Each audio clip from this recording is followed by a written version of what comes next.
Yours? Yeah. Which one? This one? Oh yeah, I forgot about that. I was just wondering if that was good. Yeah. It's not yours though, right? No. Yeah, it's mine.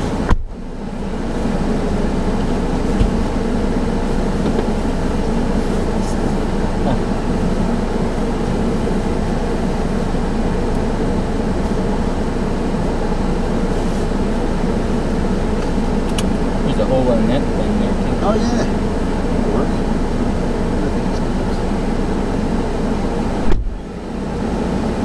That's what she told me. There's holes all over the place. Just take your pick. No, but she said it just like that. There's another one on the side.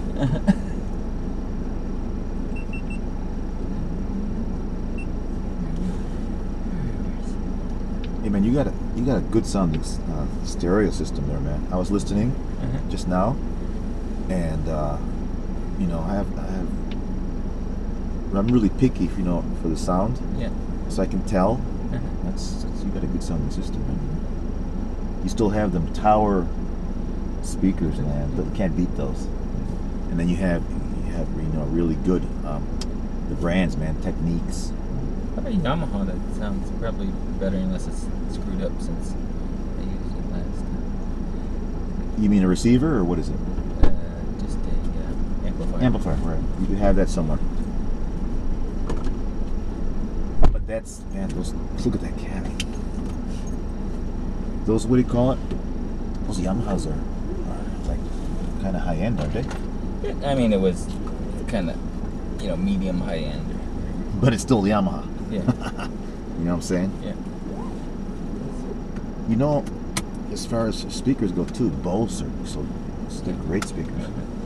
I was never real big on them, but it seemed, I think they got better from when they first came out. Like the first version, what was that? The 301s and 901s. That must have been back when, in the beginning, early 80s or what? Even late 70s. So they got better as of like mid 80s, or? I mean, they were good then, and they always had to be like positioned right, you know. Right. So that's, I think, why they do sometimes better in a car, because they, you know, they're setting the position when they do that. Ah, better than in your home stereo. Because I mean, unless somebody sets them up in the right. You have to know. Okay, there's certain rules you have to follow if you want the best sound.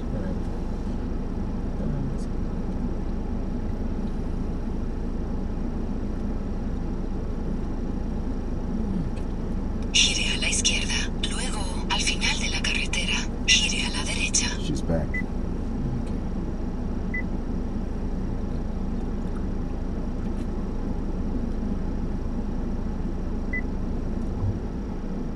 Does that cat ever catch anything?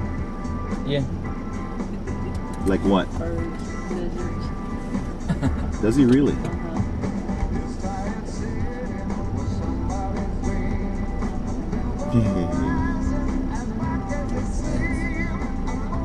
It's a very nice cat.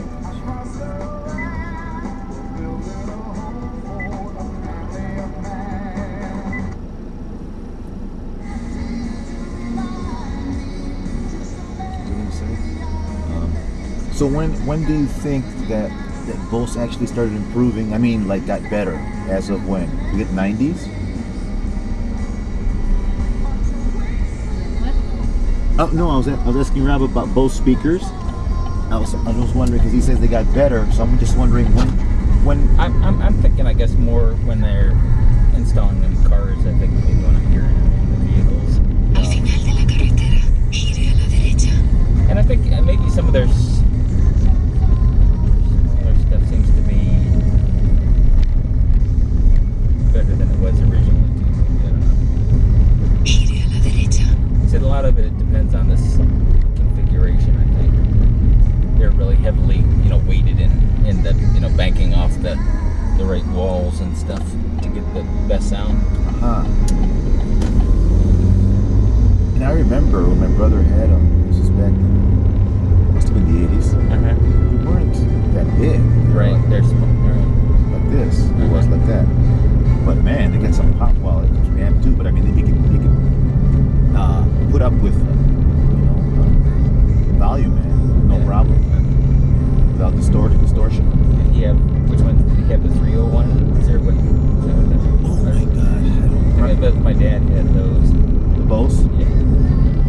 tell you the size. Like I said, it was like this. it was about. Let me see now. Let me see. About like this, about like that. Yeah. Was it 301s? Yeah.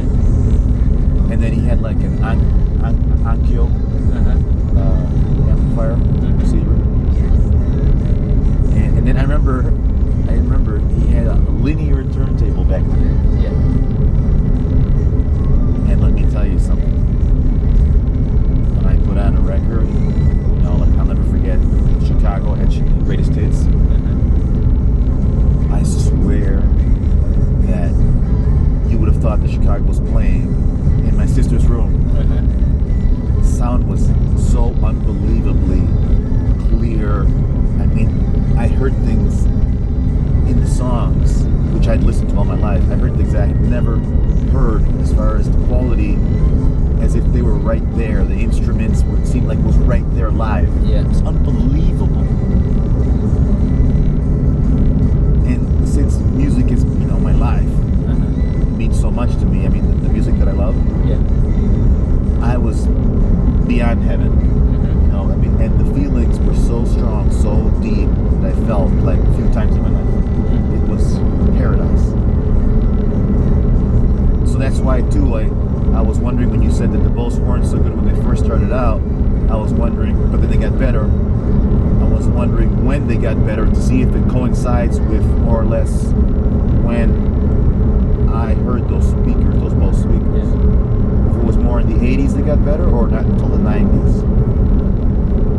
I think they were strong and well recognized when they first came out. I think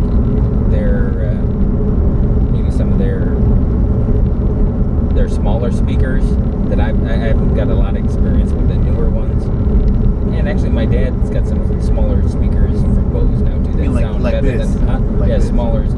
Those improved over the small ones that they had back then or whatever. They seem to be improving there. Right. I don't have a lot of experience with the bookshelf ones.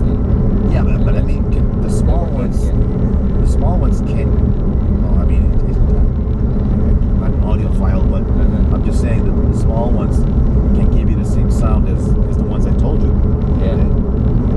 Well, and then they use a lot of subwoofers with them now too. They're more separate. They've kind of have more. The small ones are handling one thing while they usually throw in a subwoofer or something along with them these days. The Bose, don't they? I don't know. I think so. Now, Whereas before they just had the all the same kind of speakers, and you'd have to kind of ricochet them off the walls to get the right sound, right, and put them in the right place there. Otherwise, they sound like crap. Now you'd have to. I think you have to separate them at least like 6 feet. Yeah, I don't know the exact rules, but they would lay that out, in a diagram and stuff. And if you did something different, if you tried to put them in like a traditional speaker, setup or something, then they would sound like crap usually.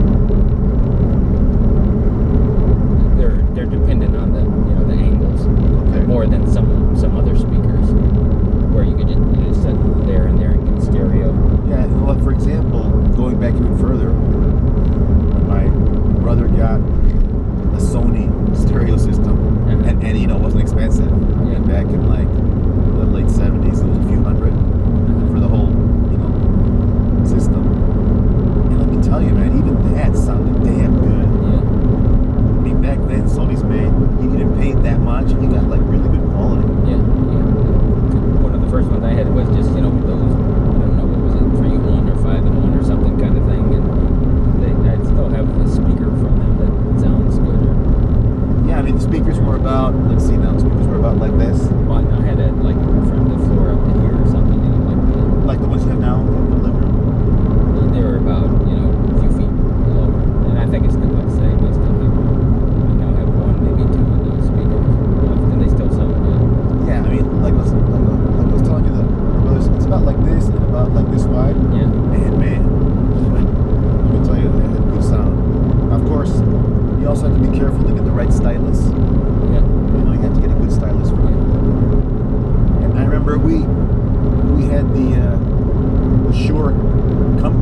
The audio for files. sound, yeah. Those, you mean the tubes in the amplifier? Right. And those tubes, they stopped making them. I think maybe Macintosh still probably makes them. I don't know if they are or not. And what were, I mean, other than Macintosh, they stopped production, I imagine, a long time ago, right? For most vacuum tubes aren't made that much these days. What were their heydays? The 70s, 60s? You know, from the 20s or even before, or maybe even before that. All the way. I think I was working on the vacuum tubes from 1900s or something. They were using those. 1990s, you mean? 1900s, Okay. like 1890. You know, Right, early 1900, whatever, when they first made it. And it ran through what, the 70s, 80s? Yeah, they kind of backed off at, you know, The 80s. the 70s. The 70s. Went to transistors. Yeah, just because it was. But they would make like CRTs as kind of like a vacuum tube a little bit. But not exactly the same. Well, it's cathode grade tube. It's a tube, right? But it's not like it's just an amplifier. But you know, I guess if you really want to, you could still, I mean, there's still a lot of the old equipment available on the internet if you search, right? Available. Tubes don't last too long either, usually. They die pretty quick. It was kind of the problem with those. Now, which one do you think is better than Bose? For speakers? Yeah. I'm gonna say so.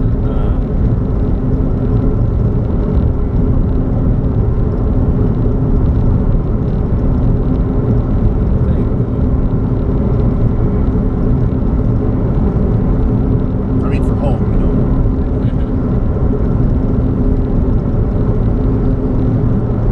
Better now. I don't. Well, I was not just now, but I mean over the years. Which one would you consider to be even better than Bose?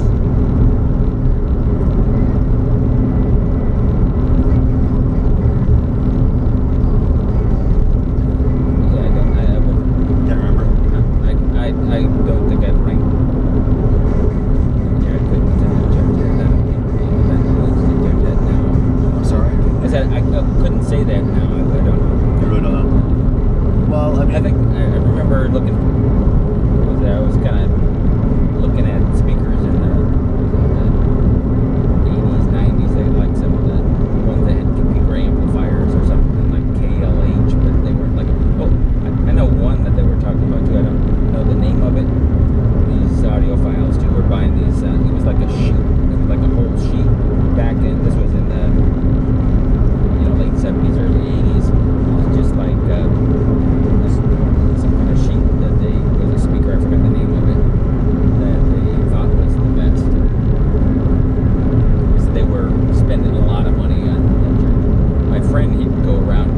They had some of the best, needles and stuff. They're really expensive. We'd go into the base exchange and you just pull them off the record players.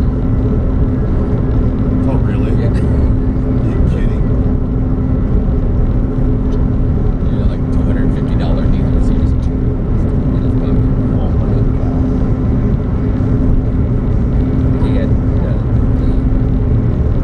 He had a nice Pioneer system then. Yeah, it was. Well, there's. But that wasn't really high end kind of thing. But technically, they did a good job. That his record players were some of the best. I think his were. Well, I know. And I think with the record players, they were saying at that time the ones with those belts were better to begin with. Well, I knew back Than in the the direct drive. I knew back in the day that Techniques was always very respected for turntables. Yeah. And like I mentioned earlier, I think Onkyo was supposed to be really good for amplifier. I think they were always, when I was researching, it was always like Macintosh and Yamaha were kind of good.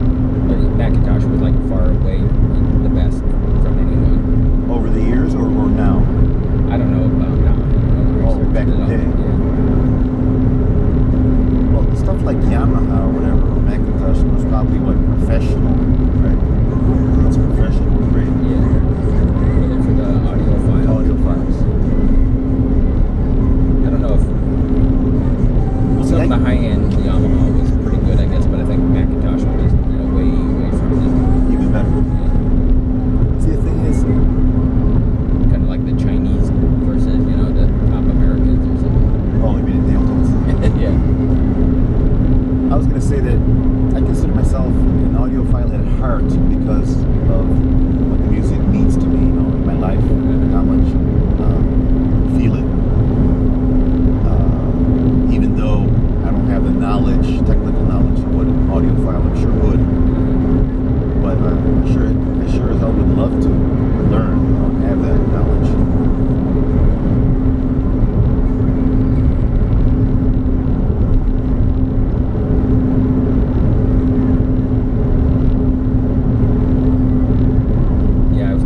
These guys were just, like audiophiles and electronic professionals, so they really knew, what was good, and they spent all their money on it. And they had a lot of that stuff available in the base exchange today. You had some of the stuff and tax-free over there, so it's kind of what they spent all their paychecks on. Well, I mean, And then going around, to all these jazz concerts and stuff on French Riviera and stuff. They were really into listening to jazz on their and blues on their stereos, and then going to it live. I remember back in the Chicago area, I went once or twice or whatever into these high-end, back in the day, in the 70s, high-end stereo stores. So they had like even little listening rooms, Yeah. and they had these high-end stereos, man. My God, I mean, it was, the best, I don't know if the best, but one of the best, perhaps. And back then, I mean, it was like, you could see, like, you could get a system for like 10,000, back in like the 70s. Right. A system. Nowadays, I don't even want to think how much Probably cheaper nowadays. for the same quality. Yeah. Well, for that quality, I don't know.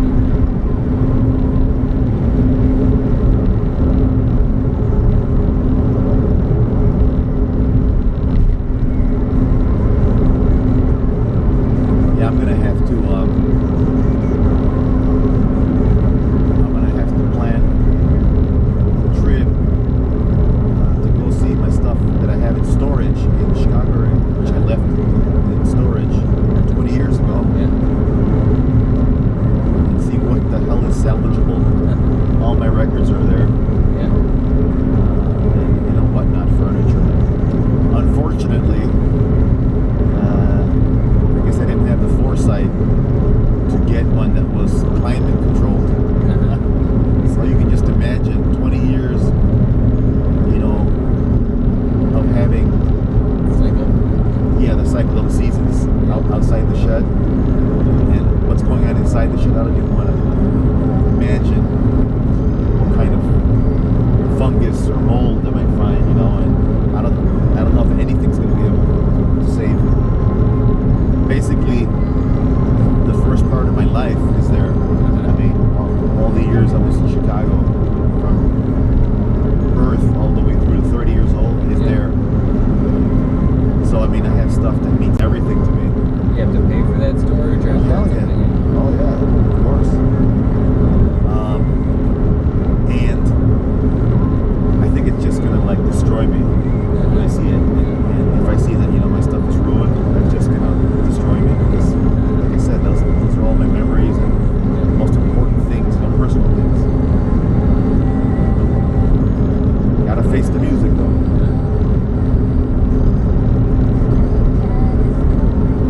Hopefully something will be salvageable. I mean, the records themselves, maybe like the outside of the records is all ruined because, it's made out of carton. Mine are still in pretty good shape. What's that? I said my record album stayed in pretty good shape. Well, we didn't have them, in storage, though. Well, basically,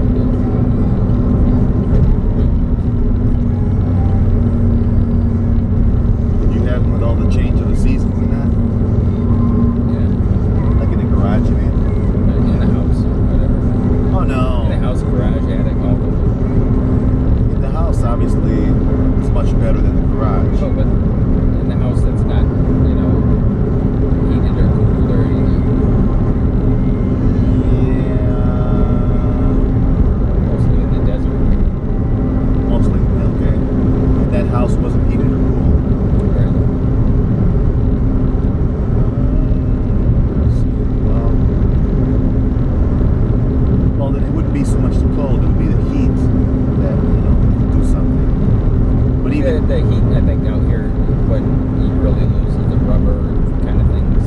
That the paper and cardboard are safe. fine. And like the covers are also probably sun damage, so when they're kept away from the sun, that should be good. Should be good. Yeah, that's what I'm saying, is that over there, But- change of seasons, humidity, the heat, and then changing the cold, and all that probably does a lot of damage to the wood, paper, etc. And the records. Vinyl, right? I don't know if it melts or if it doesn't.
1NY where we went the other day.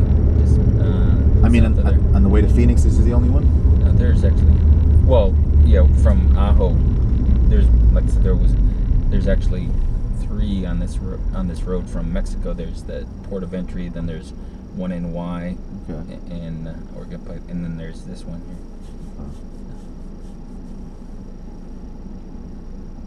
They have the other one's a little smaller than this one. So these people who go to Rocky Point have to make 3 different stops on the way back to Beachhead. And if it's people that are from a different country, they're check their paperwork and stuff. This guy's doing that with one person right now. Now, I didn't notice as we were approaching, was there a sign? Or Yeah, there's one that says the Border Patrol checkpoint 1 mile, and then they have the speed limit reduced, and they tell you about their dogs. So I guess it's illegal to have a drug checkpoint. Right. So that's why they train the dogs. Do these guys already know your car? Yeah, they know me. They usually just wave me through. Oh, they know you? Okay. Come Because I imagine like the first time you must have made an impression. Yeah. They have a dartboard over on the side. I bet they do, yeah, with your picture on it. Yeah. I wouldn't be surprised, man. It's like, oh, here comes, okay, yeah. I thought it'd be fun with you, but Gloria's here, so I'll roll the window down. Yeah, that wouldn't be so much fun. I don't know. For me, this is fun. Well, yeah. But they're probably just going to wave us on, except they don't know you here. Right. How's it going? How are you? Both everybody U.S. citizen? Yes. All right, have a nice day. Thank you.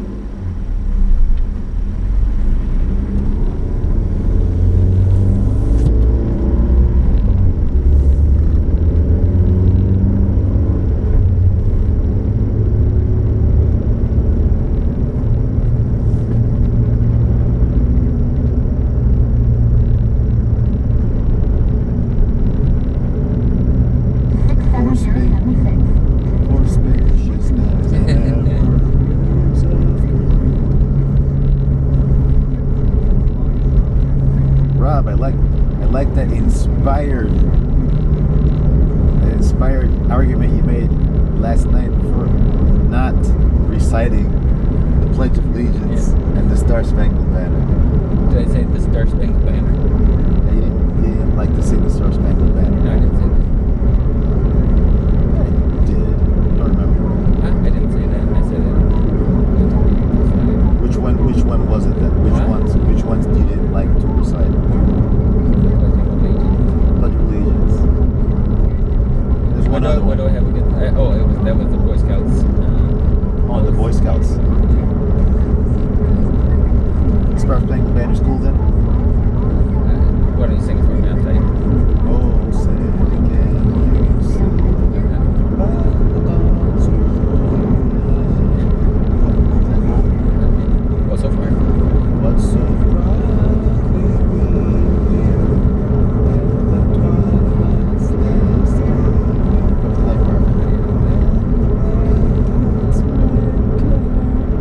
The bombs bursting in air gave proof through the night that our flag was still there. That's so right. Oh, say does that star spangled banner yet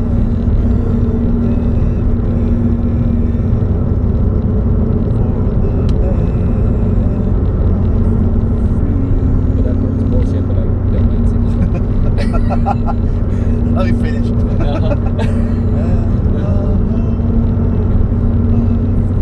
And they're a bunch of chickens too. That's bullshit too. Yes. So now- but it's I don't mind singing it or don't mind singing or standing up, but it's bullshit But a little bit, and it's something to strive for. something to strive for? You mean like get better? To improve, you mean? Or Right, to be brave and free. Okay. Yeah. So you don't mind singing it? Now, the question is though, as an American citizen, they teach you, and you're supposed to, so it's like part of your feelings, your patriotic loyalty feelings. Mine or somebody else's wish of me. To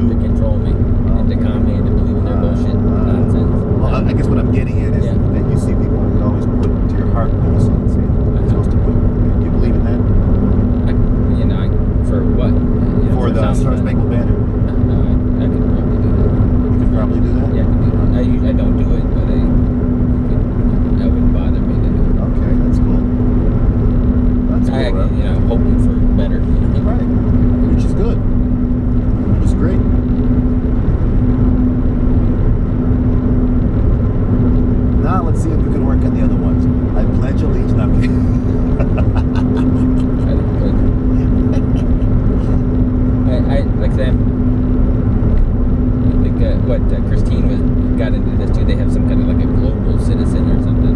Christine Kuchenbecker? Yeah.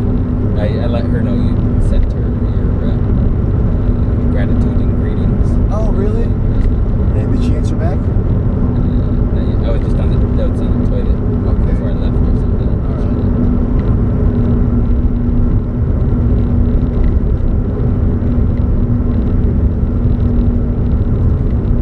Did you mention to me if she's like,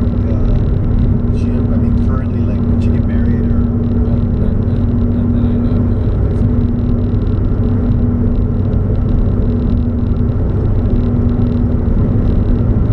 I haven't seen Christine's. Let's see, what's the one did I see her? I don't remember if she was even still around when I left. Was she still here in 2006? I can't remember. I think she. Oh no, she had already moved to like Iowa, I think. Yeah. Yeah. Right.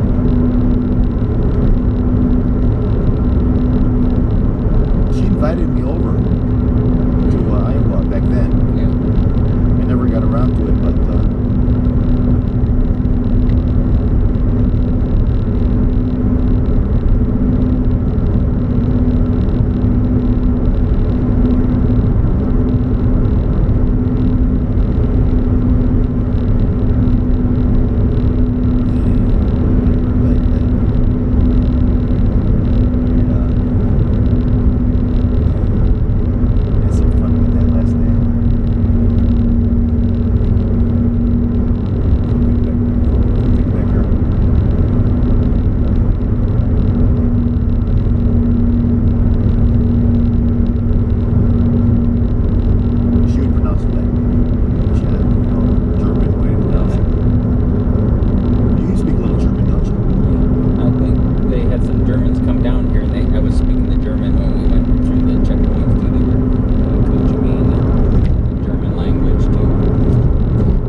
self-conscious or whatever while she's doing that. And they've got my arms all tied up, and I'm wanting to talk like this, and I'm like behind a Jeep and felt a little constrained there.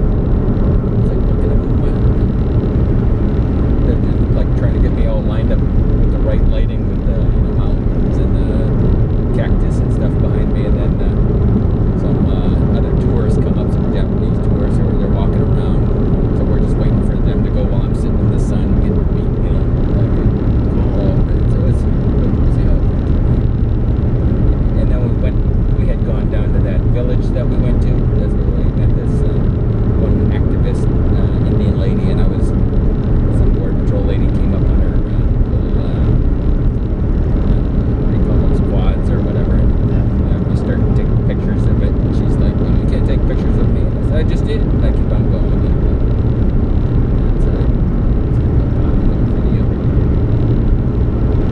Now, what's the correct pronunciation of Christine's last name in German? I'm not that great, but I would say Kuchenbecker. Okay. That's more or less how I pronounced it. But they had more of a so that was it. Exactly. When Christine, yes, when Christine would say it, she wouldn't say it like that. Yeah.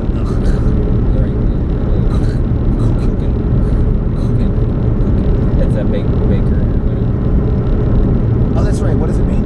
Like a baker. A baker. Bake a cake. Cake baker. Cake baker. That's right. That's what it meant.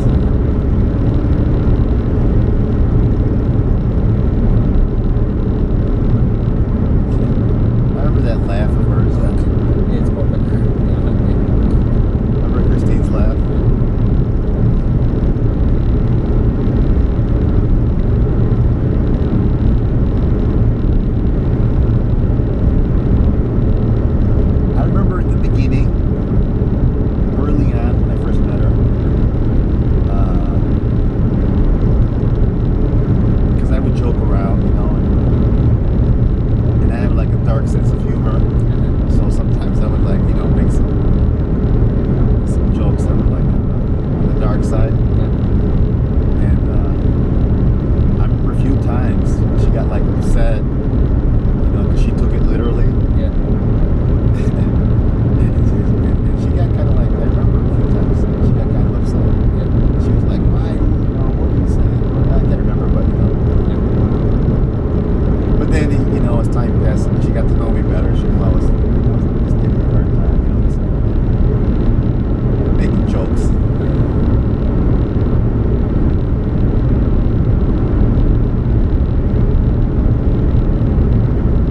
Like I would call Derek white bread, white boy, play that funky music. Yeah.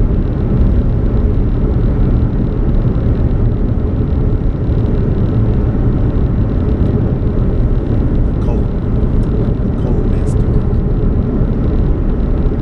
Of course, Getting a lot of lessons while he was in San Diego from Bankston. from Stellan Beckstone, Yeah. world champion. I guess Stellan Beckstone was the only one.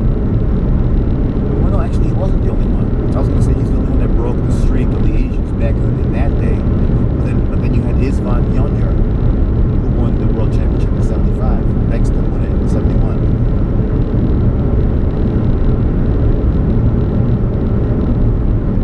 Wasn't he like 16 or something when he won that? Or? Exactly.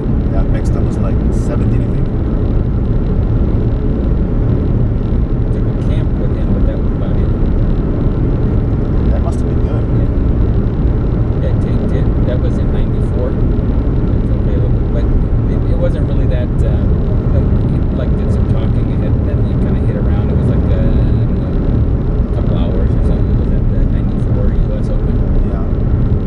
I just bought a video camera and then kind of take that in the Open. Oh, so it wasn't that extensive. No. So it was just a few hours, maybe 2 hours or something like that. Now, what I'd like to investigate is who currently has the best camps. That's what I'd like.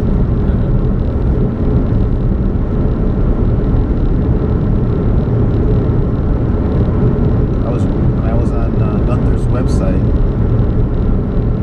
he was actually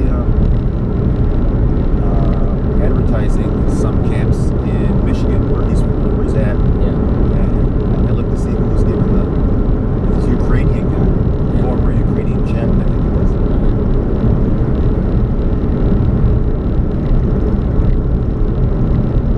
Chen was always recommending that Gila or whatever he's Right. I guess he's probably still up in Vegas or whatever, where he was for a while.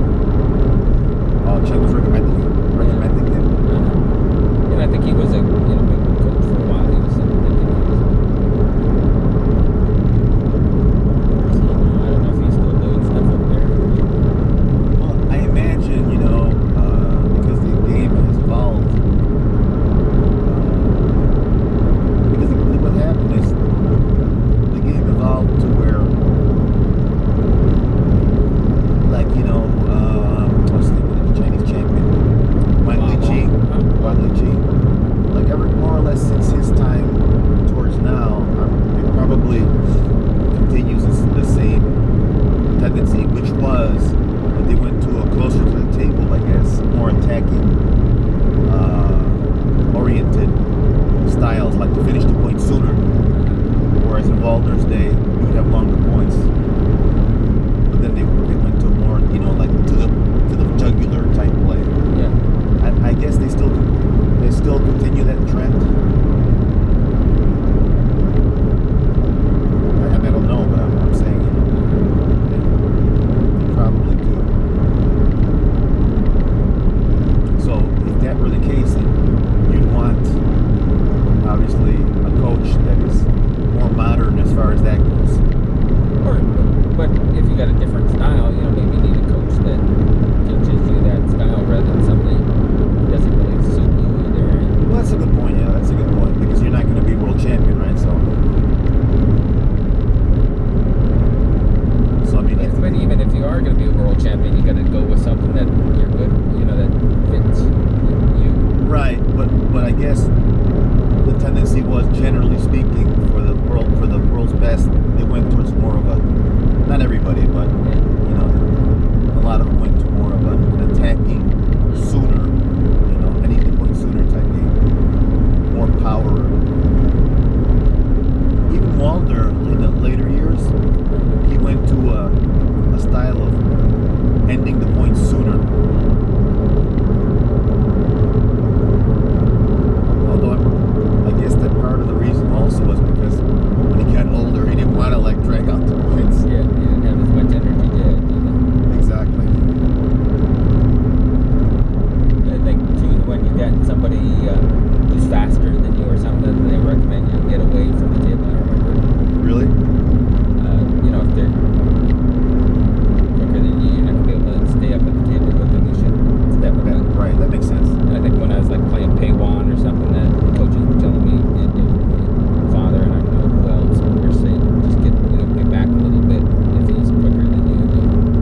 make that turn, you get over that, and then leave it enough to test it out to see if it works or not.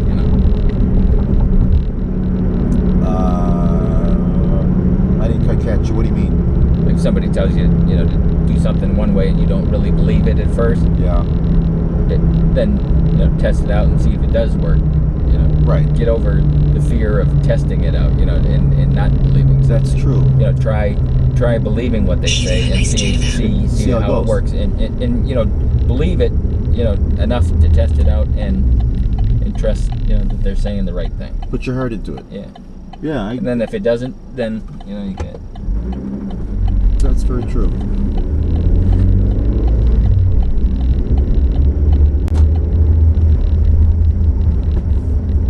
We made it pretty quick to Gila Bend. Did you want anything? No. How you doing, Gloria? But yeah, if you guys want to stop, why not? It's up to you. Let's just go. Restrooms. Cool.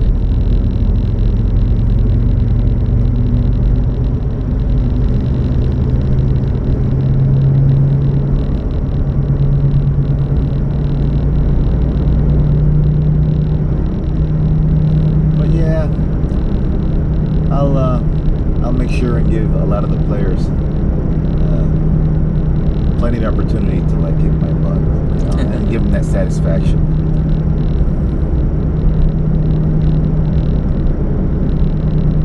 But inside, I'll be thinking, just wait. It's a matter of time, just wait. I'm trying to stop by the club next time if I can. I'll be like, the inevitable is coming. Inside of myself.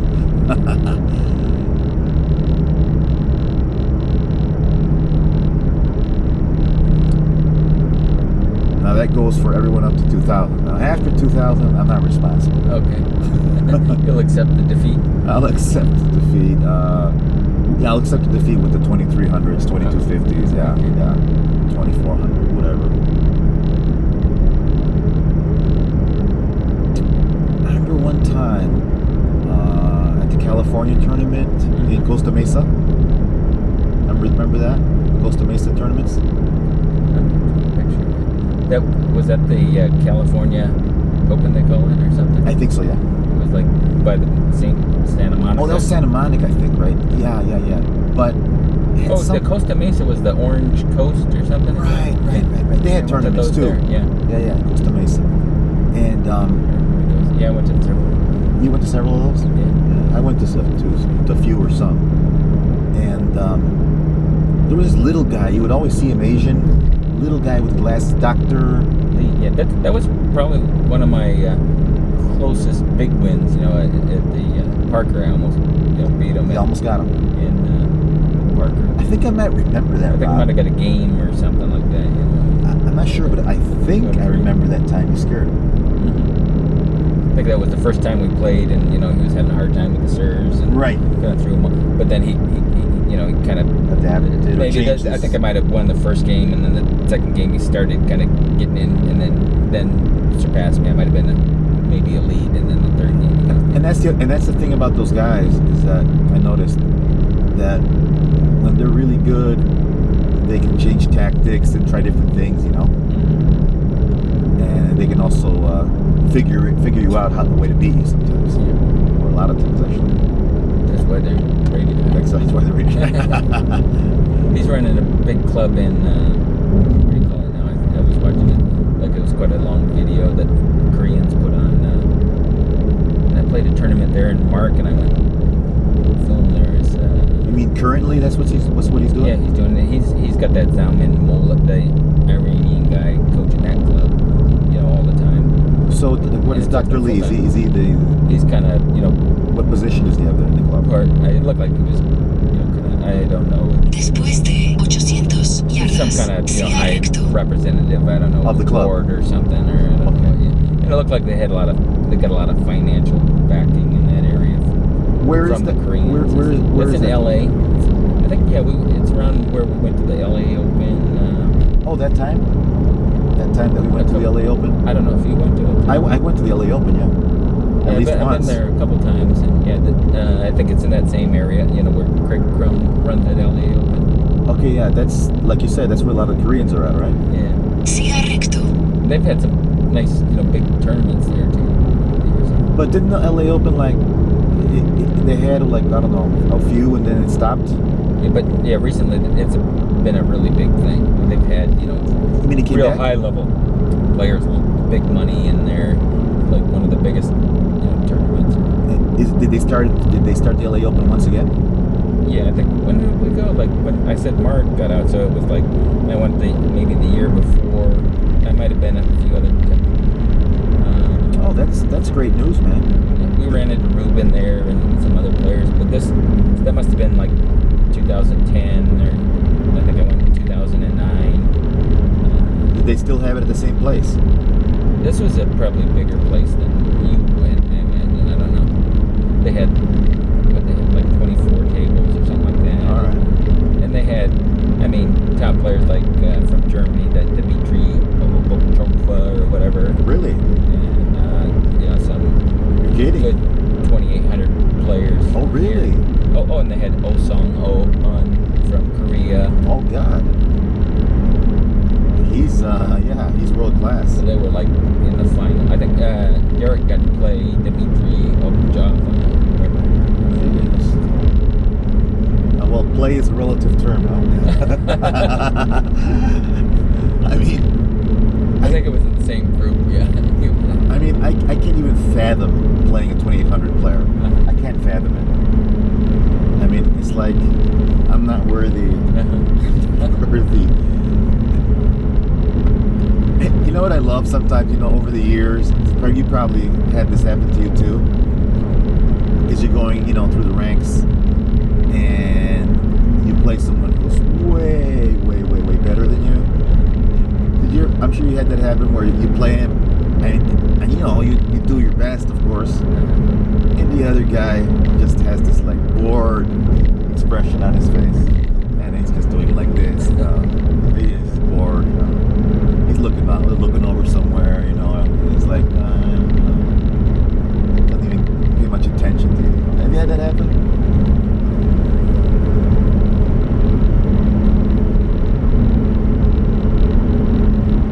But it's just that they're so much better, that they can do that. There's nothing you can do about it. I think a lot of times I do in warm up, I'm not very consistent or whatever. Some people just start right away. I piss some people off, and then I'll be playing better. Like who was that? Happened? I almost. I remember that. You would piss off some people in warm up because you would hit all over the place. Yeah. And instead of warming up like most people, you would go for some big shots. Right. People would get pissed off. I remember that. That's because that's those shots I'm going to be hitting. I want to practice what I'm going to be using. Right. Sometimes, I don't know. I guess what some people believe is that the protocol. Pitter patter or whatever. And that's not how I play. Right. But I guess what a lot of people believe is that's Feel the ball or something. Yeah. That's the protocol of sportsmanship to warm up, that way. Uh-huh. And sometimes I don't have the coordination at first. And even I might be trying. Sometimes I'm so tight to begin with. I might be trying to hit that, but I can't do it. I remember that. Yeah, you would have trouble with that. Sometimes I gotta just really hit it hard to get my energy out, so then I can relax enough to control the ball. I know exactly what you mean because I that's what I observed. When I would play you or warm up with you.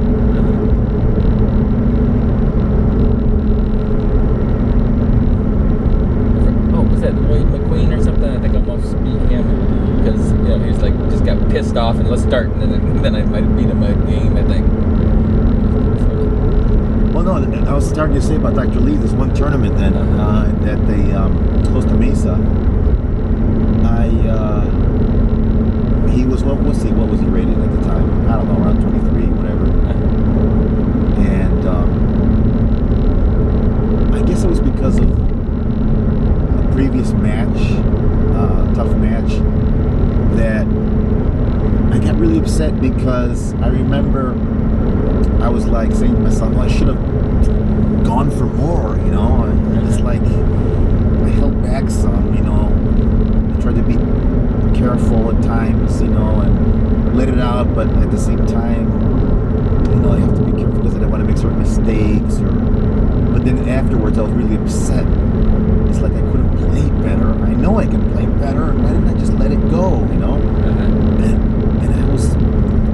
was very angry at the time.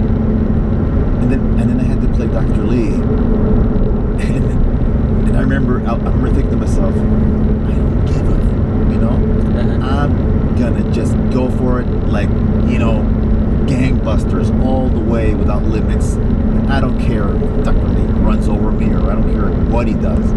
I'm going for my shots, like big shots and strong shots. Not wild, but just go for it. Yeah. So, and I was mad, and I started playing, and I started going for it, and I started winning. And he would get a few points, but I was winning. But what's interesting was, when you play someone that is at that high level, way higher than you, even though I was playing inspired, winning more points, he was still able to keep close enough, close enough. But I could see, and then he kind of like, I guess maybe had to step it up or really concentrate to really neutralize me. Yeah. But Dr. Lee, he's like really calm. Yeah. And I could see he looked like he's just doing this, Yeah. And I was and yet we, like, I remember we traded several points.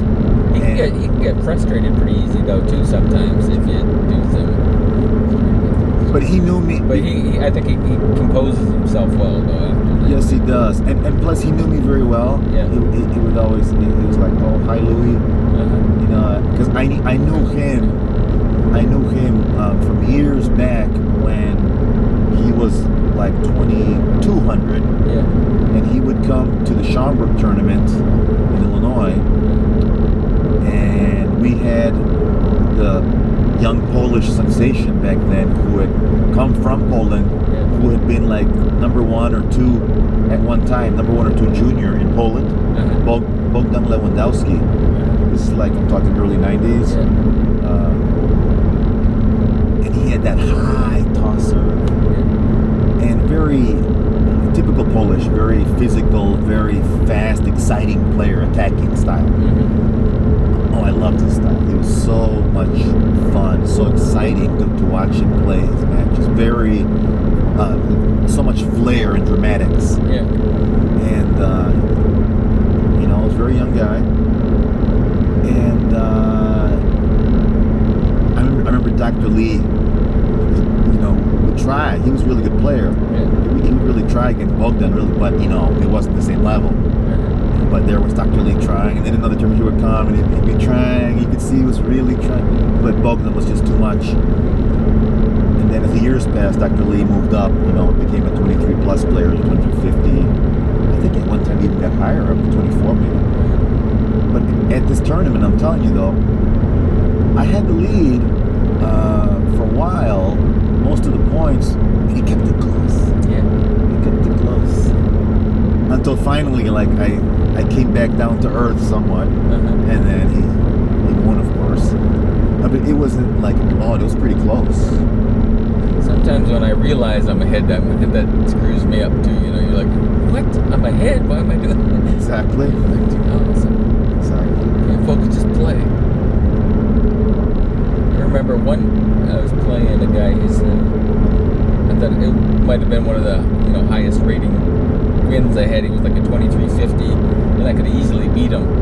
I beat him maybe, I don't know if it was 2110 the first time. It's a guy from Hawaii, Alan Kaicher or whatever. I think he was rated high then. It seemed like he was trying to dump points then. You always get those players. So I think he had dumped to somebody else, and I thought he was trying to dump to me, and then that was kind of pissing me off. So I was like, I dumped back, but then, it was like we were both dumping points back and forth, at deuce forever. And then finally, I think he just got pissed off and, won the point. Are you sure he was dumping? But then I wanted to win, I was like, I was just kind of screwing around. I don't know, it could have been I was so loose then when I was trying to lose the points, I was doing okay, but I don't know. I think he was trying to dump. Yeah, you can tell usually. that was just kind of pissed me. So I just, like hit something way off, and we were both just serving off the table back and forth, a deuce for quite a while. You want to stop and give her a ride? Busted. Well, if you weren't there, yes. Yes, there we go.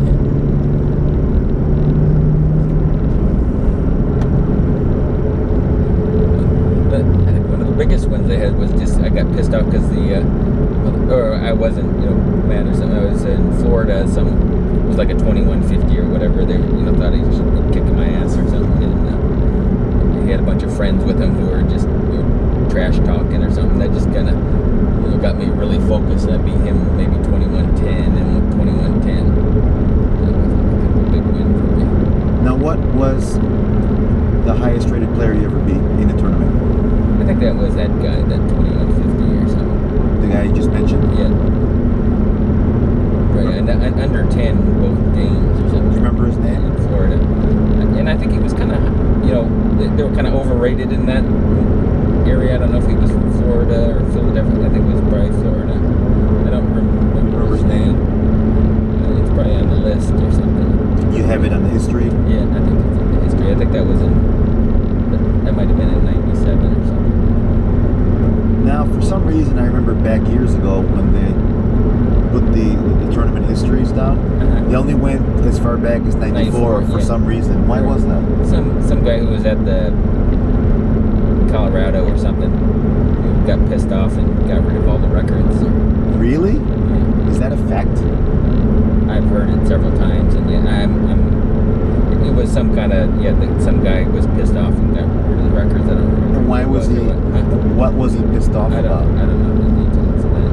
It's like, this is too much work. It's like. No, I don't think. I think he got mad at somebody. I don't know if he wasn't paid or what happened. I don't really know the exact details. Because otherwise they could have done it further back. Further back, yeah. But basically, it's the guy like destroyed the record. Oh God! Because he was angry over something. I don't know if they dicked him somehow. I couldn't imagine the USATT dicking anybody down. Maybe he didn't get paid or what happened. Yeah. I wonder who's. Just get rid of your record, or if he was just crazy or what happened. That happens. Fly off the handle. Yeah, I'm sure. Destroyed something. It's like, well, I'll get him. That's sabotage. Yeah. I wonder who's the president now. Have to find out. Curious.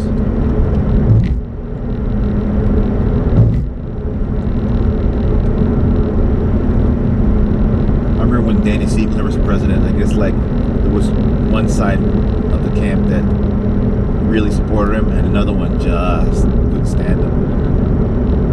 I didn't like his name and logo change. What's that? I didn't like him changing the name of the USTTA to USATT. Okay.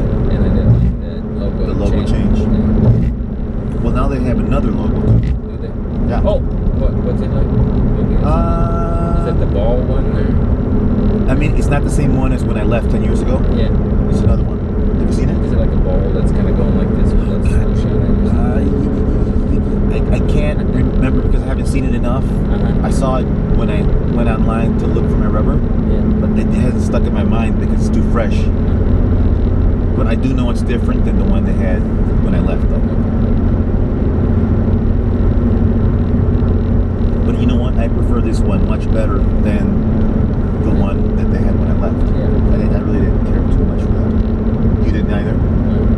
It just said USA and then table tennis or something. Yeah. I think the other one was maybe a little too busy, but the placement was Crappy. just all going for where the USA and where in the Olympics, and I think they kind of focused on that. Oh, that's right. More than the actual beauty for the logo. and I didn't like them changing the name of the website either. They're just kind of let the Olympic Committee kind of overrun them. What's their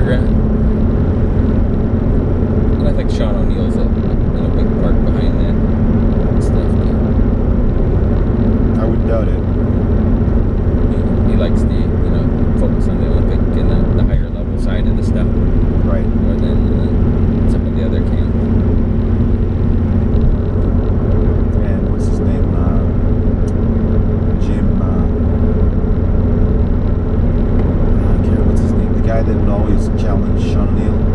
Butler. Jimmy Butler. Yeah. He was involved too, right? In what? In the USDT's running decisions, high level decisions. Not that much then. And like I said, I think he's not. He's more grassroots stuff than O'Neill, I think. Oh, good. He won the last couple nationals, I think. Or at least one, maybe two. I told you the story of when the Polish doubles champion, Gruba's, I think it was Gruba's doubles partner, they won some major titles back in the 80s. It was a tall, like, giraffe. Yeah, I saw him and Gruba play there in the doubles in '92. They were in the Chicago area. You know, Chicago. It was Kucharski. Kucharski, that's it. Kucharski. Yeah. I can't remember his first name, but yeah, Mark knew him pretty well too. Mark knew him pretty well personally. I think just his game and stuff, Oh, but his not game. personally. Okay, yeah, Kucharski. I can't remember his first name. Was it I want Jerry? to say Kevin, or it was. No, it wasn't Kevin. No, but it was. I don't know. It seemed like it was 2 Ks or something. I don't know. It wasn't Jerry, was it? No. I don't think so. No. It was. God. Anyway, so Kucharski. I don't know if you ever heard back in the day, those early '90s, we had that Sears Invitational Open. Yeah. Chicago. Yeah. I watched those. I think I watched some on video or on TV, and it looked like they were playing those old Sears tables or something. Exactly. They would make those world-class athletes play on those basement tables, man. Uh-huh. I mean, they weren't bad, but I mean, come on. Yeah. It was great with the nets that are shitty nets. Yeah. That was great. But these players are so great that And they had a lot of money in the tournaments too. I think they had. And they was coming from Sears probably, so they were paying, right? You know, making them play on the tables. And then since we were the local club, Shopper Club, Primo, our tournament director, would get a group of us to be the volunteers and dress us up, you know, nice with their nice shirts and ties. There'd be ushers and, you know, help out, volunteer work. And Scott Price would also get involved. And remember that one time they had an exhibition at the Holiday Inn Dome. Yeah. You know, they have a ping pong table there. Right. And I remember Scott Price, because he knew me. Yeah. He was like, all right, now see what we're gonna do is Parsi's gonna come and, you know, do an exhibition, and he's gonna I'm gonna pick some people from the audience, you know, pick some people in the audience to play with him, and so I'm gonna pick a couple of you guys, you know, who are players, you know, so it'll look good. Because if he picks just anybody, man, it's just they want to put on a little bit of a show for the. Right. So he knew me, and he's like, could you? And I said, yeah, sure. And I don't know who else. And then, so the day of the exhibition, you know, I was part of the crowd around there. And it's like, here, we're gonna pick. Scott Price was like, you know, to the crowd, his microphone. Doubles champion, so and so Kucharski. I'm from Poland. He was I think a world champion maybe in doubles with Gruba. And so let's pick somebody to hit a few, you know, have a little fun. I said, how about you? And I was like, me? I was like, yeah, okay. Kucharski doesn't know me, of course. I mean, he wasn't in on that was something separate. Yeah. I mean, he could play anyone. So, okay, so and then Kucharski, I remember he took the ball and really carefully, like he's gonna play like a total beginner. Right. And he just went like this. And he just softly went over, and then I turned it back, and then he gave a soft stroke back, and then because I was always back then. I was mostly a counter driver Right. and smash. I was really good. I mean, my smash was like way ahead of the rest of my game. I could smash easily through 2,000, 300, 400, 500, whatever, maybe even beyond that. And really hard smash. And he gave me one perfect height. Yeah. And went back. Bam! It just accelerated the hell out of it. Like a gun. Yeah. It went right through him, man. You should have seen his face, man. At first, he looked like, you know, like surprised. But then he thought, oh, he must be just a coincidence, you know. He just, you know, just bummed up. Yeah. So once again, softly, not quite as soft, but still soft, you know. In a second, you know, and I hit it back soft, and he gave us up, and right down the pipe, right down the middle, and then Kuharski like looks at me, and you know, he's not quite as surprised. He's like, he's surprised, but he's like, all right, two. Yeah, it's two, and then he's like, there's not going to be a third one, you know. Yeah. So he plays the point, and he goes into like this long attacking stroke, and that was it, man. Yeah. I was like chopped up into little pieces to the next few points. It was like, oh, that was so much fun. I think, I don't know who videotaped it. Must be someone must have videotaped it. Someone has to have it. I don't know who. I don't know if Scott Price maybe has it. I would pay anything to have that. Yeah. That's priceless. I would give anything to have that. And just to see Kuharski's face when I smashed it through this world champion, man. Oh God, was that great. I enjoyed the hell out of that. This feels like, yum. Oh boy, I'll never forget that. Remember our exhibition, Rob, in Mesa, Venture Out? Yeah, that was great. That was great. The lemonade and stuff. I think I wrote a story about it or something. Who did? You did? Yeah. Yeah, they really enjoyed it. Yeah. They really had fun. And then we were doing the smashing, and I was lobbing back. Yeah. You could hear some of the, oh, I love that. All those green haired women were getting wet there. Yeah, exactly.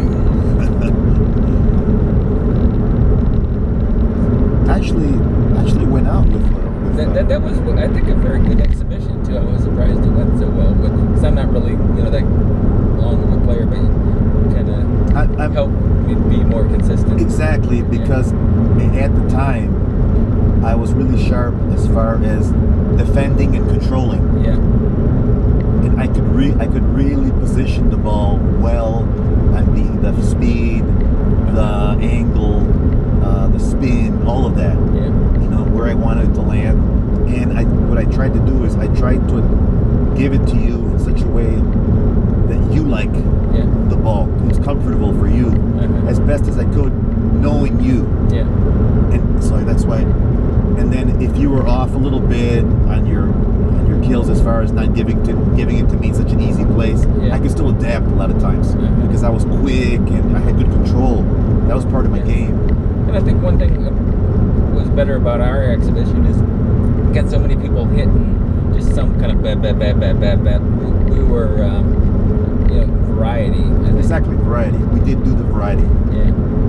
And I think, I can't remember really well. It would have been nice to film it, you know? Yeah. And I think sometimes maybe it did like a job. Yeah. Defensive job. And I think they liked the comments we made in between too. If I was talking more, or you or both of us, or what was it? I think I was talking more. I think so. And that was kind of relaxed, and they seemed to really, you know, like that. Yeah, and then I think I tried to do like one of those things where I was back on the table defending, and then sometimes I would like get back into the point miraculously, come back up close to the table, and it was a lot of fun.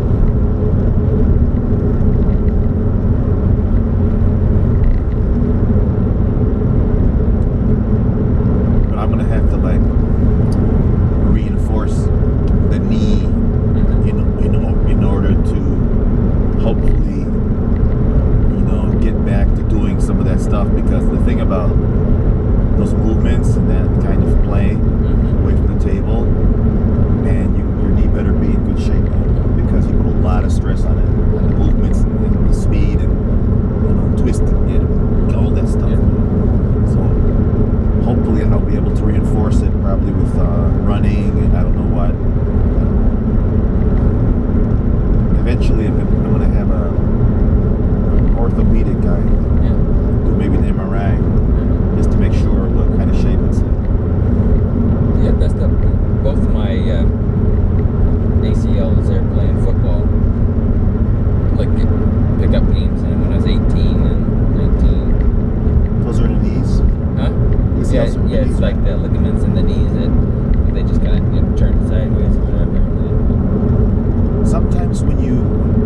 sometimes I think when you hurt something in your knee, it doesn't come.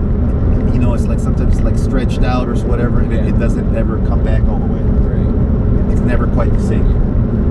Yeah, I was kind of depressed, and I was like, oh, no, I'm never going to be able to ski again or do this again. And I was like, oh, I'll be able to support forever when that happened. Did you ever have any surgery on it?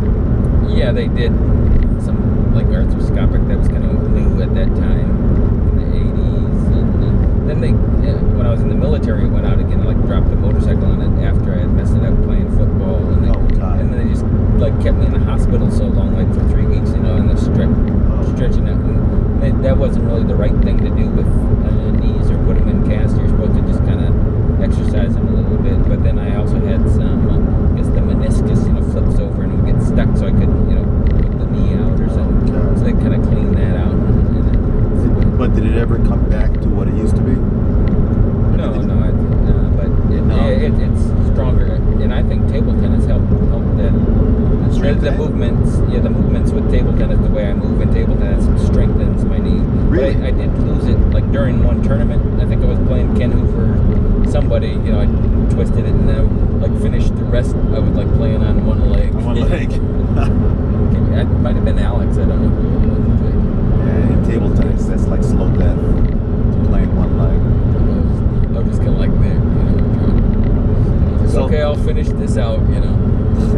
So your knee, then, you don't think the knee ever came back to what it originally was before the football accident? The best you could say. Yeah, it can go out, you know, if I do something, if I like step in a hole or something. That's what happened when I was playing football. I stepped in the hole and it just kind of went sideways. Oh my God. It's like that happened to both. Both knees? Yeah. So you think... I've had them both operated on. Both of them? They seem to be pretty strong. You know? But I just can't do a lot of things. So you think that maybe they're like 80% of what they were originally? Strength, I mean. I don't know what happened. I didn't seem to have any problems. I don't know. So, like, it depends on what angle it is, you know. Right. So I would say maybe 40% of, you know, the sideways angle, say when I was 17 or something. Before. 40% sideways. Or less, I don't know. But forward, like going forward, and stuff and up and down, that's okay. But going maybe downhill is maybe say 60% or less. Going downhill? Yeah. You mean like skiing? Like just walking down a hill or something. It's about 60%. Going uphill is probably, you know, better. 80, 90%. Or going downhill about sideways probably 40. And downhill 60. Yeah, probably. Yeah, you know what? I think mine is like similar to yours because it's the sideways that sometimes I can feel a few times where in certain sideways movement something went like, you know, like. And then now like I said, it's easy for it to go out, or if I walk too long too, my knees will swell up and I won't be able to move them. You see, I don't have the confidence. I think because the meniscus is a lot thinner now, so they'll like kind of rub together, and then the knees will fill up with water because of that. Where does that water come from? I don't know, some kind of protection or something. I don't know what it's from. Because when I heard the knee, Kind of arthritis too, I guess. You should have seen it right after I heard it. It just like got ballooned up. Yeah. Jesus Christ. But see, I don't have the confidence of playing like when I was recently playing this few times, of going truly all out. I mean, I would still, you know, move with a lot of force and acceleration to get to the ball, but it was still controlled. Whereas before, it wouldn't be necessarily controlled. It would be like all the way without limits. Now it's like, think about it. Yeah, think about it and control it. Yeah. And I can still move fast, but it's not quite as fast or as far reaching. And it's controlled. It's not like just let it out all the way, you know. Because I I remember because of my speed and my reflexes, my agility and all that, I could even get balls a lot of times where the other player, I'd be away from the table and the other player would like drop it right by the net and off to the side of the table, or just you can go up. And it seemed like, and they would like relax. And I'd Right. come from way the hell back, and I would get to it going around the table. Right. I would get to it when it was like this far off the ground, almost scraping it off the ground. Yeah. And I could even control the return, even though I was like racing to it. Right. I could still control it and drop it right back, or maybe angle it around the net, you know, and give a really good return, despite having to like run like hell. Yeah. But man, like now, you forget it. I'm not gonna try that. There's no way.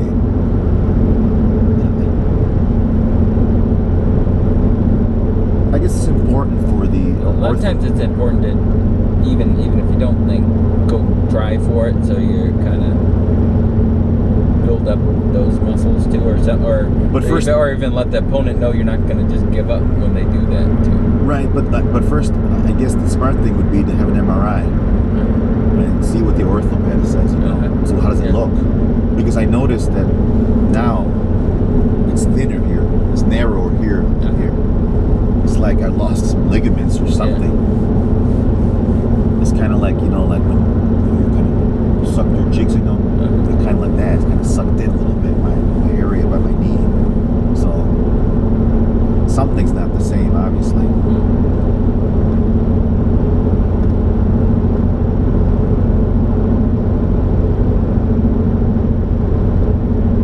I used to have so much fun too, doing those lobs, but you know, really good lobs though. Really high, really deep, with a lot of spin. Oh, those were so much fun. And if you did a truly great lob that went really deep with a lot of top spin in the middle of the table, it's really difficult for several players to handle that, even though it's a high ball.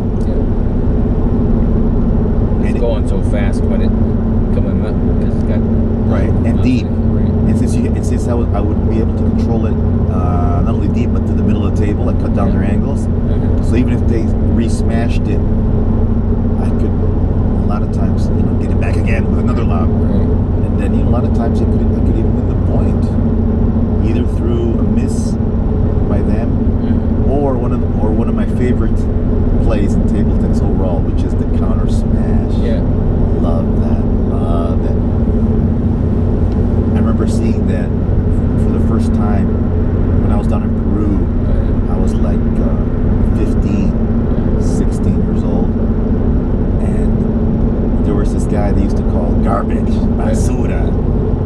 The reason they called him garbage is because he was like a devil, because he had this where he'd be in the point, and then he'd be playing from way back, and then his opponent would smash, and I saw him jump in the air. He would leap in the air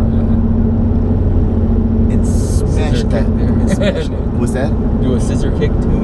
I don't think it was a scissor kick. Just jump high and smash it back, and like really all out. And just the way he flailed when he jumped up and smashed it, it was so. That's why they called him basura, because he was a devil. You know, the way he did that. And I learned that from him. And I said, man, wow, I just, you know, I was so impressed. And then years later, I was like, why can't I do that?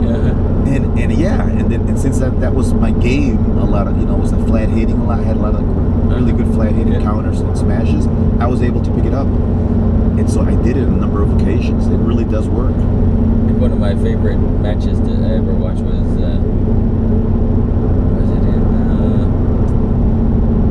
California. It was Courtney Roberts and Rudy Miranda.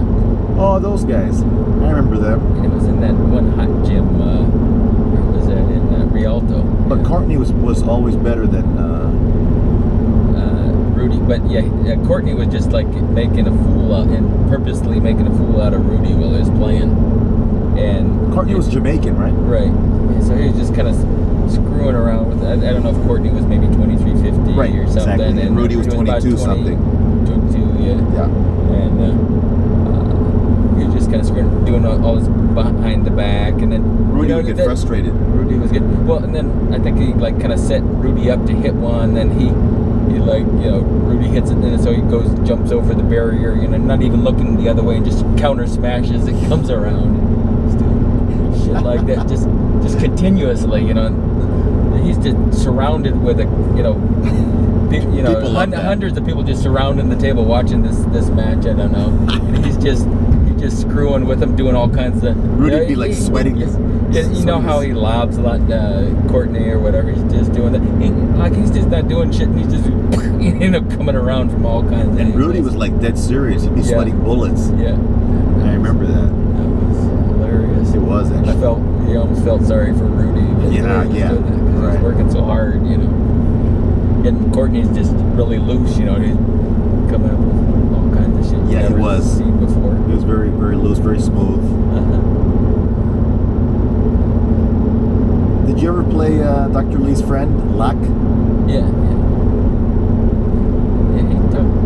He always talked good about my game too. He'd be, building up to. He'd always be like this. Yeah. Or something when it's like, Locke, how'd you do? And he'd be like this. I liked his animations. He would shake his head like this. He's just really slow, but he's got a lot behind what he says. And, he really analyzes things. Yeah. He's relaxed too, I think. He was a solid 2250, wasn't he? Yeah. Sometimes, yeah. And I think he also was real good at hardbat too. He was always playing that and talks about how good he was and how he was. Now, have you seen Tuberville when he's become like a 1900 plus hardbat player? Yeah. Have you? Yeah. I actually beat him in a Budlight tournament in hardbat while I was playing hardbat. When? In Tucson in 2008 or 9 before the event, but it was just like a 7-point game, and we're in a bar, and he didn't want any beer. So, in a bar? Yeah, and I gave him a couple beers before we played, and I just kind of got lucky, I guess, and the light was really, really screwed up, and I was kind of loose for that game. Well, what was his rating at the time? It was, I think, 100 with a hardbat. It was already 19? I think so. Yeah. Okay.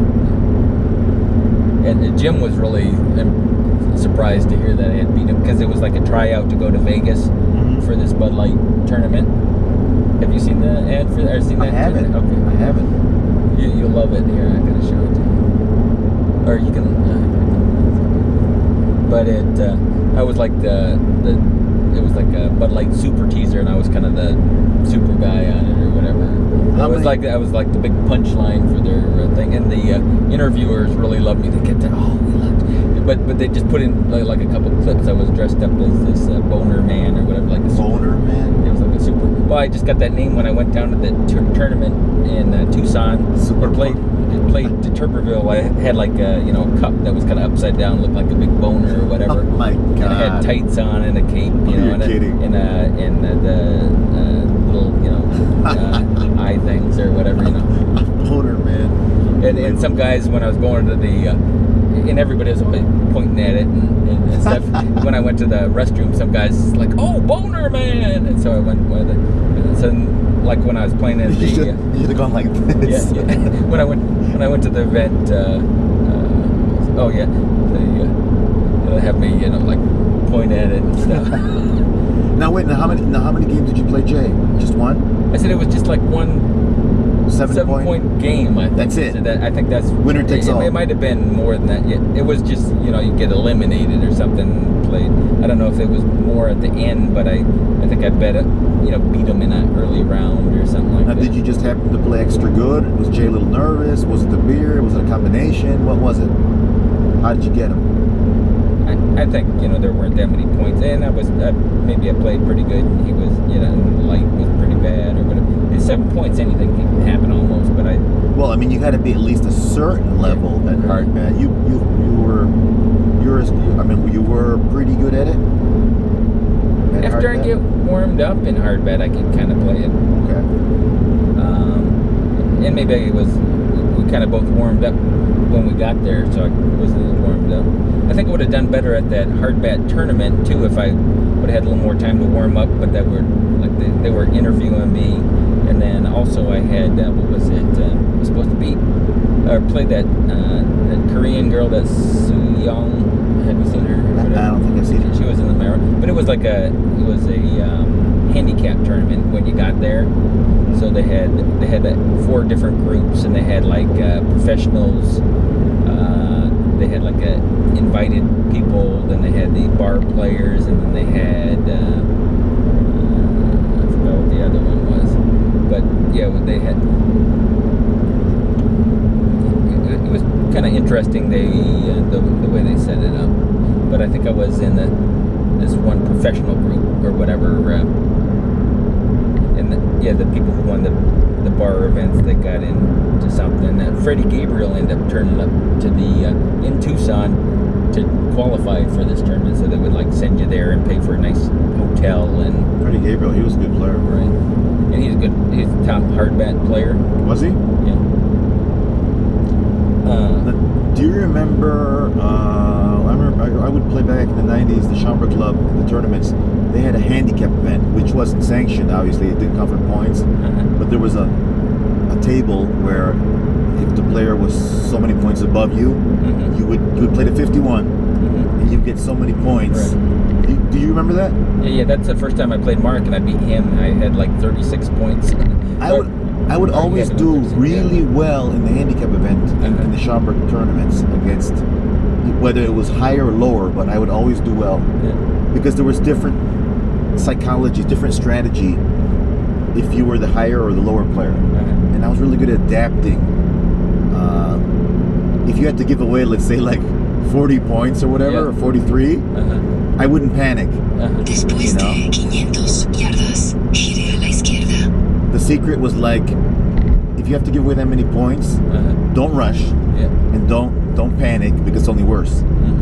Just basically play very consistent and wait until the other player makes the mistake. Don't go for too much, but don't baby it either. Gire a la izquierda. So you have to do a balancing act. And then if the other player happens to like get lucky, you still have to keep your cool. You can't panic. Because I would see a lot of times where the lower player might get lucky, and then the higher player, you could see he would just start to lose it and maybe become impatient or worried, and then that was it. The funny thing when I was playing in that, when I ended up going to Vegas, it was run by Killer Spin. It was like $100,000 tournament. Really? And people were dumping a lot of points just to get, a lower rating so they get some more points for the. Are you sure it was $100,000 tournament? Yeah, it was a $100,000 tournament. How did they spread out the money? The first player got $100,000. What? Yeah, just one person got the $100,000 prize. Really? Yeah. So. When was this? This was in 2009. They didn't repeat that though, did they? No, they were going to, and like I said, the year after, everybody's like dumping points on purpose so they could play in this tournament and get a, good rating, lower rating, and get the what? $100,000 prize. But wait a minute, the $100,000 was for the Open, right? Like I said, they had 4 groups.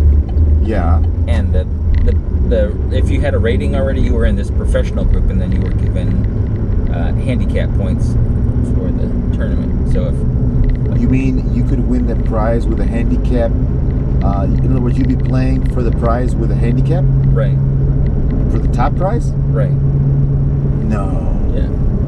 What year is this? 2009. This was run by Killer Spin and Budlight. Oh, I wasn't around. It was like a Budlight tournament. I wasn't around. And then they were actually supposed to show it right after the Super Bowl.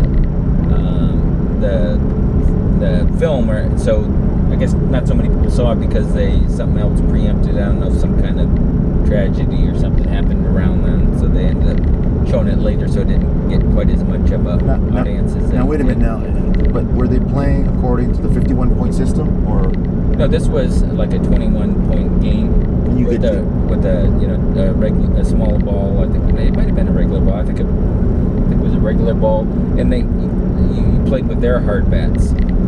And you'd get so many points. You could buy like a better hardbat, or you could play with the Alright. cheaper one they gave you. And you'd get so many points towards 21. Right. So you get 8 points. There Or was a 15 table. Points. There was a table. Right. Yeah, they have the same table that they have for the handicapped in 21. Who won the $100,000? It was a Jack Baker. He's like a tennis player. He's like a kind of medium level tennis player. Doing it. Well, what was his rating? He didn't have a rating. I mean, what I meant was he a tournament table tennis player? No. He wasn't? That was when I said they got a bunch of other people involved in the game. Well, why did he win? I mean, what did he do to He win? was kind of consistent, and he had a high rating. When he played for the final, they had. Didn't you say he was just a tennis player, though? Right. I think he played. What's his name for the final was. Or he might have lost it. What's his name? Trevor Runyon was in one of the finalists. There was another guy who played back in the 50s. He was real popular. Marty Reisman. No, he was. What was his name? Everybody loved him. Wayne. He had what do you call those suspenders on? He's some little guy in suspenders, socks or something. He used to play in the 50s? He wasn't that great or anything back then. He was, maybe but he was real consistent. Maybe I would guess. Okay, but the guy that won, you said was a tennis player. Right. What would you say? He didn't have an actual USDT rating, but more or less, what level would you have put him at? He was very consistent, and the hardback kind of gives him an advantage, and like he did a lot of chopping and stuff, and maybe something like tennis. I don't know, 18, 1900 or something. How could he be so good if he was a tennis player? He wasn't really a table tennis player. How could he be playing like at an 18 or 1900 level? I don't know if he was from England. Maybe he played some table tennis there too, or something. Right. So he wasn't a total beginner. But he was I guess maybe a decent college level tennis player, but maybe he played some tennis. And how did they know how many points to give him if he didn't have a rating though? They just kind of judged it on your games, I guess. Are you kidding me? Who would be the judge of that? I mean, that's very arbitrary. Right.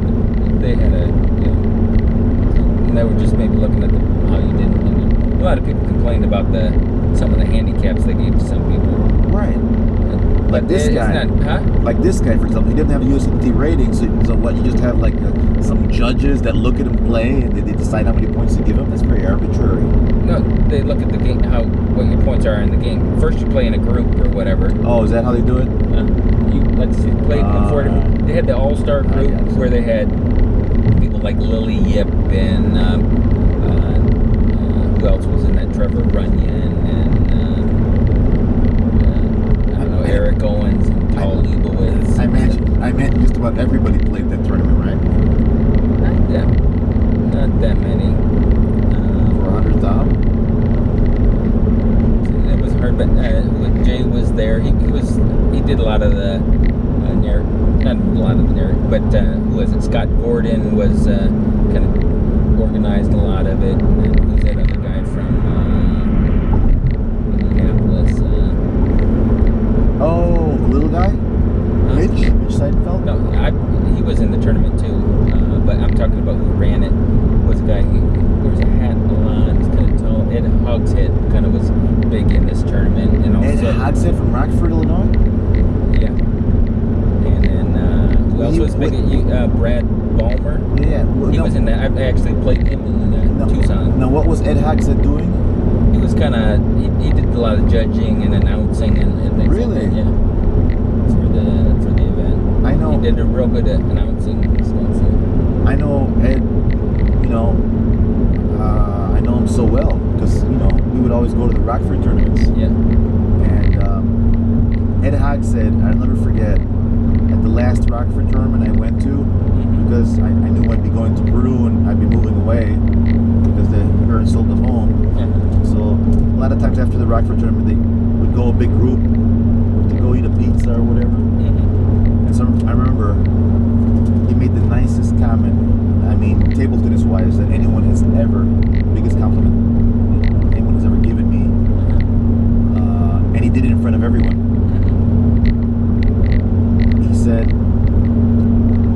losing our welder. Mm-hmm. I couldn't believe it when he said that, man. I couldn't believe that. You know, that was just one of the nicest things. In fact, it is the nicest thing anyone has ever said, table tennis wise. Mm-hmm. But he said that, man. And I was like so surprised. You know. Wow, I never expected that. That was Ed, yeah. He was director of the Rockford tournament for a long time. I don't know when that ended or if it's ended, but One of my favorite parts about this tournament was I had first match I had. I'd play with my cape, you know, I'm hitting it and it's like going over my head and stuff. You know, they got that in the film or whatever. Oh, really? But the guy that I'm playing, you know, complained to me, you know, he wanted me to take my cape off, and I was like, no, you know. So they, you know, called the judge out, and I said, okay, I'll do whatever the judge they called it out, and he said it was okay. oh really? He said it was okay to play with the cape? I had it knocked, you know, they made me take it off in another tournament. So kind of my goal in this tournament was just to play table tennis in a cape. I didn't care about winning $100,000 or anything. I just wanted to play in a cape. You played with this cape at the $100,000 tournament? Yeah. Oh my God. It had like, you know, like a, you know, real shiny, tight spandex on and stuff with the underwear over them, you know, kind of shiny satin underwear. Did you videotape yourself? Yeah, yeah. You got? Oh, I gotta see that. But it's on the movie too. I mean, in the film, we get like a 2-hour tournament or something. Oh my God, I got to see that. Ellie was in there too. Do you know her? Who? Ellie. Ali Shafai. No, Ellie. Yeah, the girl model kind of for Killer Spin. Ellie. Oh. That sounds cool. I don't know if I know her. What's her last name? I guess it's something different now. Who else was in it? What was I gonna say?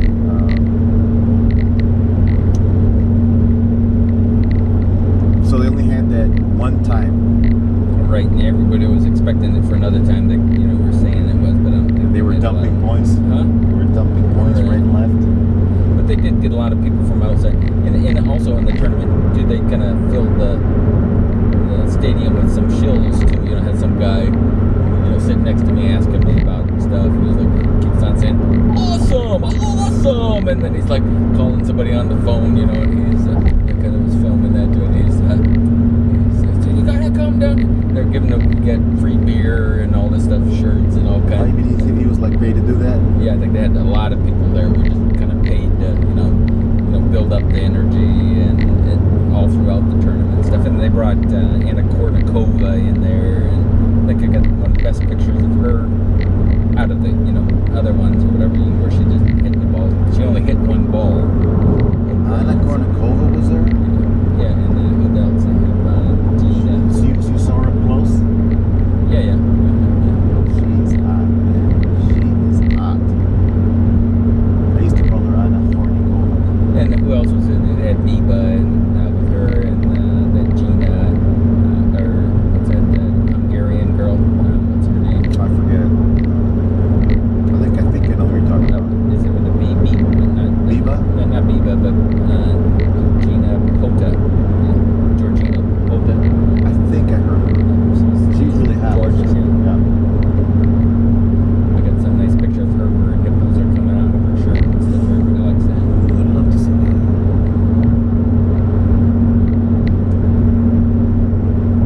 So that $100,000 tournament then was a hardbat tournament? Right, it was called Hardbat Classic or something. Huh. It was basically 2 games to 21. Whoever won Three, well, yeah, 2 out of 3 or something like That's that. the 2 out of 3. And they still use the 21 point system. Right. Oh, wow. I don't know if it was the 38 or the Or the 40. 40. It was, I'm not sure then. I think they were talking about doing the 38, but I'm not, if they did it or not. I don't know about you, Rob, but I never was happy about the change from 38 to 40. I love the 38 millimeter. I still do. It was just, you know, just much more exciting, much faster, more explosive action. Mm-hmm. I miss it. You know, more spin, more speed, more everything. They're getting, I think they made the rackets, you know, stronger now, where they do get the same kind of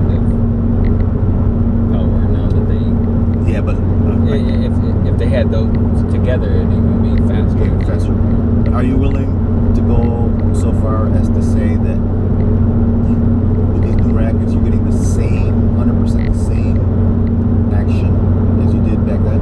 Same speed and explosiveness and spin? Would you go so far as to say the same? Or perhaps not quite? I think with their technique and rackets improvements, they probably have, you know, the speed's not doesn't carry as much, but I think they've got the Spin? energy and spin, you know, on maybe on average of what they had then, or even better, just because their technique and rackets are improved. But they quit gluing too, but I think they improved that some too. That's what I was going to ask. That's the next question I was going to ask you. Has glue been totally outlawed, re-gluing? Yeah, Even if it's water-based? It's been totally outlawed. I think so. I think so. I wanted to know that. I wanted to know, you know, because that's obviously very important. It seems like it because when I was over Blvd, I didn't see anyone re-gluing. I think you almost have to glue it like a week ahead of time, or use some kind of, you know, peeling stick kind of stuff, or whatever. I don't know.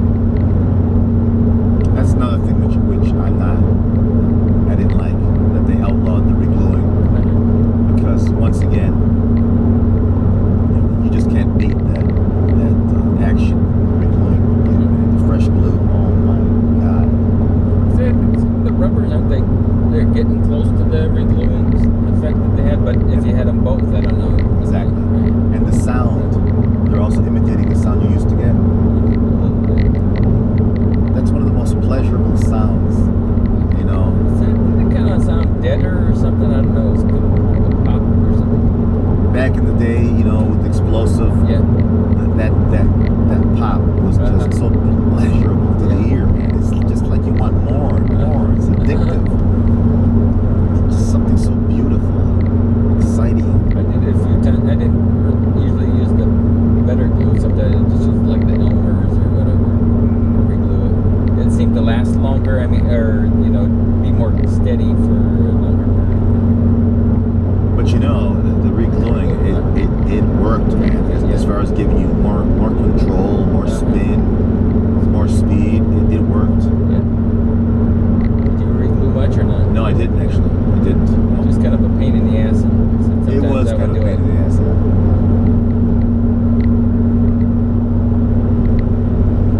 But I remember back in the day, you know, you would see like 1,200 players sometimes re-gluing as if they were like professionals, you know, and they didn't know what they were doing. I mean, as far as making use, I was thinking to myself, first learn the strokes, man. First keep it on the table, you know, and then worry about Gire a la re-gluing. izquierda.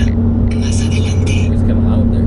Yeah, it is. I think it's because everything's so quiet. Yeah. So we're getting pretty close, actually.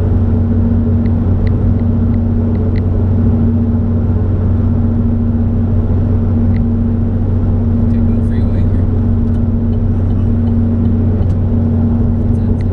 Freeway. 6910 westbound. Down the Chandler.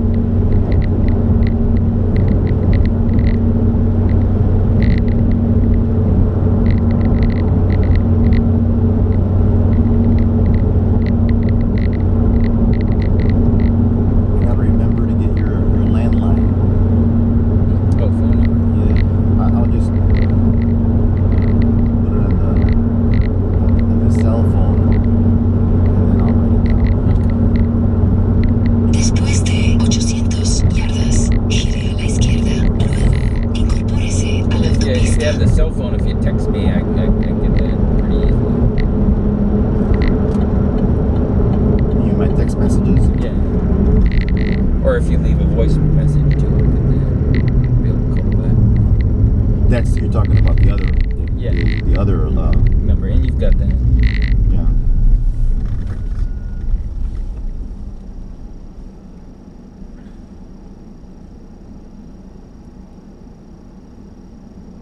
But the nice thing with the landline is it's direct.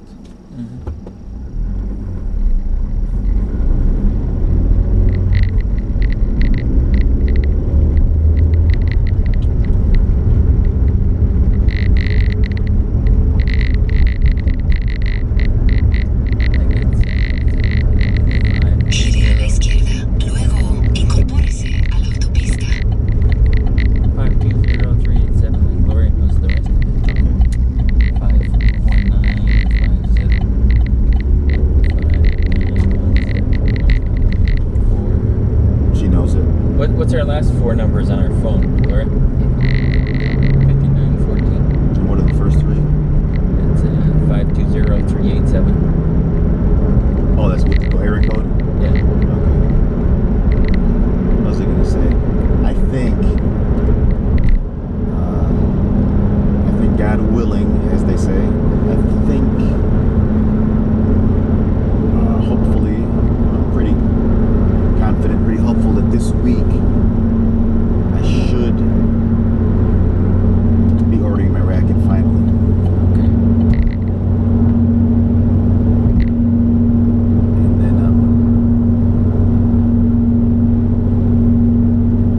gotta get up to date with a pair of cheap shoes to play and so forth. My famous gray sweats. And yeah, I think I'm gonna start up. But I'm gonna start up like, not going directly to Phoenix Club. I'll just start playing Blvd. Yeah.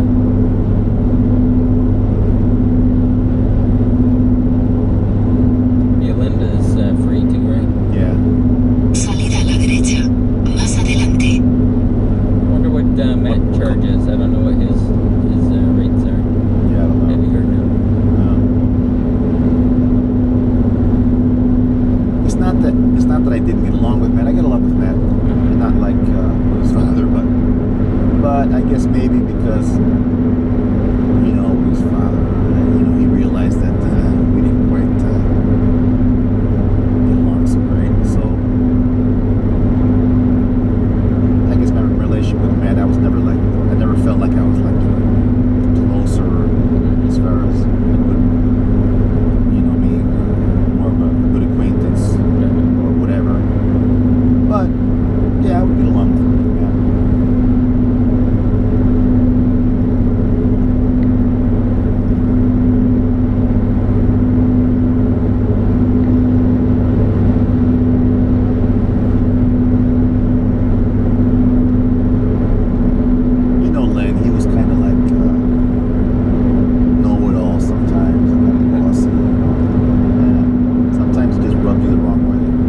What would you rather have, a Harley Davidson or something else? Something else, like a ninja, man. I have the need for speed.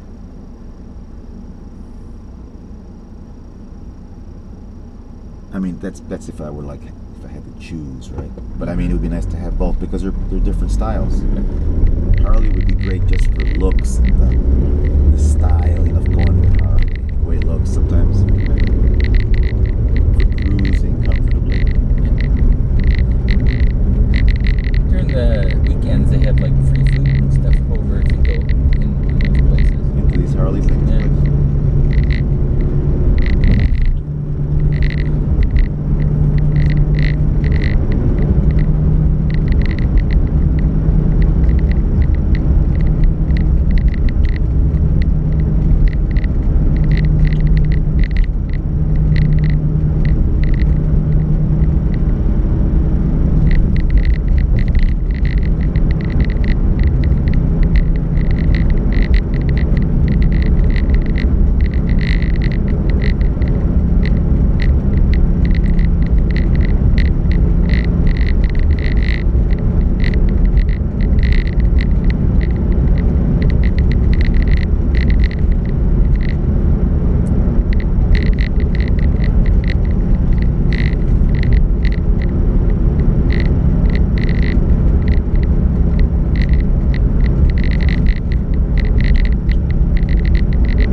Is that the way you do it? Like you would like bounce it in there? It's like I like throw it down on the floor. Do you really? Ground almost. Yeah, I don't know. It's like wham. Yeah, I've seen people. Yeah, I smooth it on there. Yeah, I smooth it. And I just some people just real smooth. I'm just like bam. Like you're like what? The? I'm surprised. He did it again. He did it again. I'm surprised that lane, those bowling lanes can take that. I'm just so amazed. I don't know what kind of wood they use that can, you know, take that abuse from. Yeah, because some people, you know, they bounce it in there, and I don't know. It must be some hard ass wood. Man.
502 520 520 387 387 5. 5. I think something else. 4 or 9. What is it?